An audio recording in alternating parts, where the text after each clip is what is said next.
नमस्कार दोस्तों, स्वागत है आप सभी का ऑनलाइन एडोफर्स्ट यूट्यूब चैनल पर। इस वीडियो में हम बात कर रहे हैं कई बड़ी और लेटेस्ट अपडेट के बारे में जो कि संबंधित है आप सभी के लिए लो आ गई खुशखबरी के बारे में। जी हां दोस्तों, लो आ गई खुशखबरी के साथ साथ अगर बात की जाए तो नई शिक्षक भर्ती को लेकर जो विज्ञापन है वो जारी कर दिया गया है। नई शिक्षक भर्ती के विज्ञापन के साथ ही हम बात करेंगे नई प्राइमरी शिक्षक भर्ती को लेकर जारी किए गए विज्ञापन के बारे में।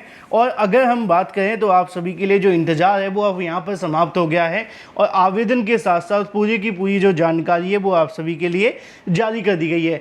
अब तक सबसे बड़ी जो समस्या देखने के लिए मिल रही थी वो बहुत सारी समस्याएं थी, लेकिन एक सबसे ज़्यादा कॉमन थी और वो ये थी कि नई शिक्षक भर्ती को लेकर जो विज्ञापन जारी हो रहे थे उसमें प्राइमरी भर्ती को लेकर विज्ञापन नहीं आ पा रहा था और अभ्यर्थी बड़ी संख्या में जो कहीं ना कहीं इंतजार कर रहे थे।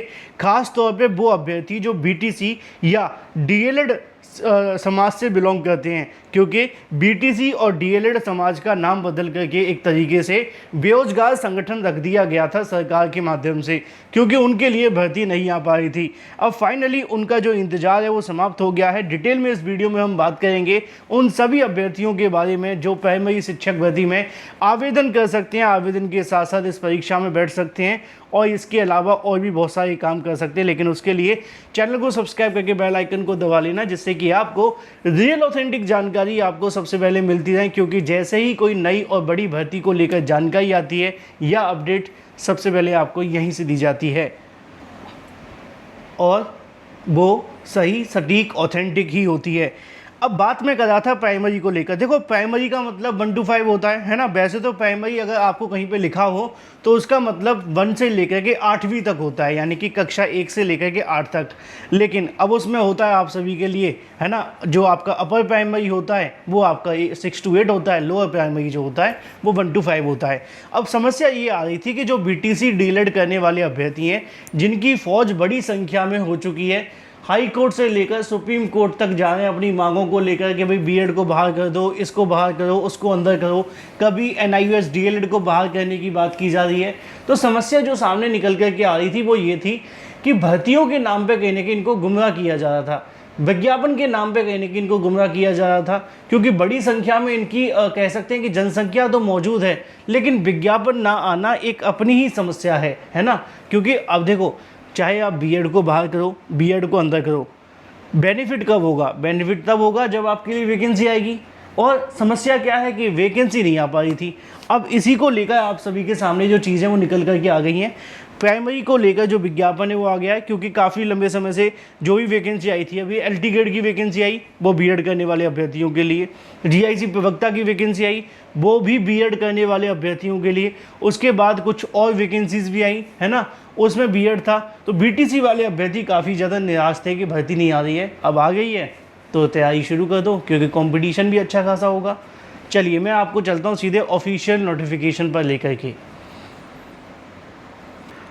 और यहाँ पे आप सभी के सामने वो ऑफिशियल नोटिफिकेशन देखने के लिए मिल जाता है जिसको लेकर इस वीडियो में हम बात कर रहे हैं। और ये नोटिफिकेशन आप सभी को अलग अलग ऑफिशियल वेबसाइट के माध्यम से भी मिला होगा।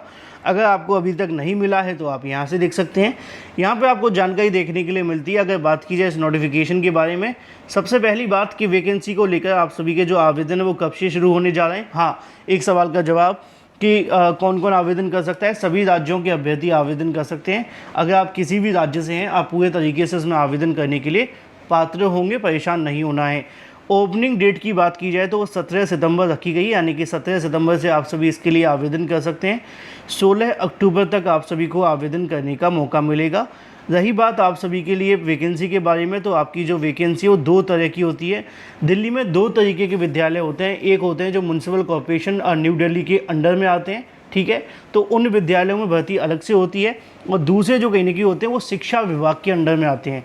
शिक्षा विभाग के जो विद्यालय हैं वो अलग होते हैं एक तरीके से, और जो आपके म्यूनसिपल कॉर्पोरेशन के विद्यालय होते हैं वो अलग होते हैं। अब डिफरेंस क्या है, इतना समझ लो कि ये दोनों नाम अलग अलग हैं, लेकिन पूरे तरीके से होते सरकार के ही हैं और सरकार के माध्यम से ही आप सभी को सब कुछ दिया जाता है।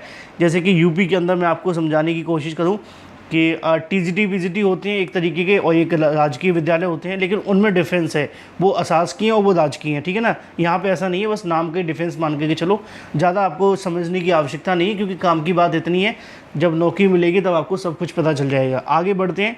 वैकेंसी की बात की जाए जो आपके शिक्षा विभाग के अंडर में आते हैं, उसमें आप सभी के लिए 1055 पद हैं। म्यूनसिपल कॉर्पोरेशन के अंडर में जो विद्यालय आते हैं वहाँ पे पदों की संख्या कम रहती है, तकरीबन 125 है, टोटल मिलाकर के 1180 पद हैं, और इन्हीं पे आपको ज़्यादा फोकस करना होगा, बाकी आपको परेशान होने की आवश्यकता नहीं है। हाँ, अब इस नोटिफिकेशन को कहाँ से करना है, कहाँ से चेक करना है, उसके लिए आपके सामने ऑफिशियल वेबसाइट का लिंक दिया गया है DSSBonline.nic.in, वहाँ से जाकर के आप सभी आवेदन कर सकते हैं। आवेदन करने के लिए 16 अक्टूबर तक का ही समय मिलेगा, उसके बाद आप सभी इसमें आवेदन नहीं कर पाएंगे। ऐसी कंडीशन में आपको ध्यान रखना है कि आपको क्या करना है। अब आती है बात यहाँ पे पोस्ट वाइज वैकेंसी को लेकर, तो आप वो चेक कर लेना। इसके बाद हम बात करेंगे एजुकेशन क्वालिफ़िकेशंस के बारे में। देखो, एजुकेशन क्वालिफ़िकेशन बड़ी ही सिंपल है, बड़ी सिंपल है, पहले आप पढ़ लो। लिखा है सीनियर सेकेंडरी और इट्स इक्विवेलेंट, यानी कि अगर आपके पास सीनियर सेकेंडरी या इसके बराबर में 50% मार्क्स के साथ, या आपने और का मतलब कि साथ में, और आपके पास में 2 साल का diploma in elementary education, Hindi में समझाने की कोशिश करूं तो 12वीं में आपके 50% मार्क्स के साथ में आपने डिप्लोमा इन एलिमेंट्री एजुकेशन यानी कि DLED अगर आपने कर रखा है तो आप इसमें आवेदन कर सकते हैं। सेम अगर और भी कुछ जानना चाहते हैं तो वो लिखा हुआ है कि किसी भी नाम से जाना जाने वाला डिप्लोमा। अब देखो, हमारी यूपी में BTC कहते हैं, नाम बदल के DLED कर दिया है ना, BTC DLED। इसके अलावा अगर मैं बताने की कोशिश करूँ तो JBT, ETT और भी अलग अलग BSTC है ना, तो जितने भी होते हैं ना वो सब BTC का ही रूप होता है। नाम रखने से कोई फ़र्क नहीं पड़ेगा, बस आपको ध्यान में रखना है। तो ये आपके पास है तो आप इसमें आवेदन कर सकते हैं। हाँ, एक होता था इंटीग्रेटेड 4 ईयर, जिसको आप BLED के नाम से जानते थे। अगर आपके पास में BLED है तो आप आवेदन कर सकते हैं, या DLED है तो आवेदन कर सकते हैं। स्पेशल एजुकेशन में DED है, DED तो आवेदन कर सकते हैं। इसके अलावा कुछ और भी है तो आप देख लेना अपना नाम क्या रखा है, बाकी तो काम का नहीं है। बस उसके साथ में आपके पास CTET होना चाहिए और आप इसमें आवेदन कर लेंगे, ठीक है। तो ये हो जाती योग्यता। एज लिमिट की बात की जाए तो वो आप सभी के सामने 30 साल से ज़्यादा की उम्र नहीं होनी चाहिए और कोई आपसे अनुभव नहीं मांगा जाएगा। अब चाहो तो आप इसकी जो और भी योग्यताएं पढ़ सकते हैं, जैसा कि मैंने आपको बताया था JBT, ETT है ना, BLED, DLED जो भी है आवेदन कर सकते हैं।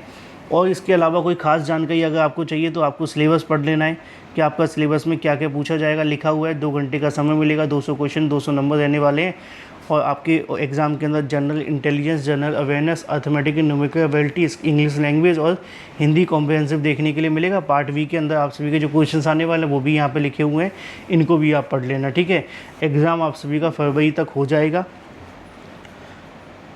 फरवरी एक तरीके से एक्सपेक्टेड है, थोड़ा आगे पीछे हो सकता है, ध्यान रखना, लेकिन हो जाएगा, कोई बड़ी बात नहीं है। तो चाहो तो आप इसके लिए आवेदन कर सकते हैं। वैकेंसी ठीक ठाक है, ज़्यादा कम नहीं है, ज़्यादा नहीं है, क्योंकि अगर हमें आदत पड़ी है लाखों में वैकेंसी सुनने की तो थोड़ी सी सुधारनी पड़ेगी आदत, क्योंकि अब लाखों वैकेंसियाँ तो आती नहीं है ना।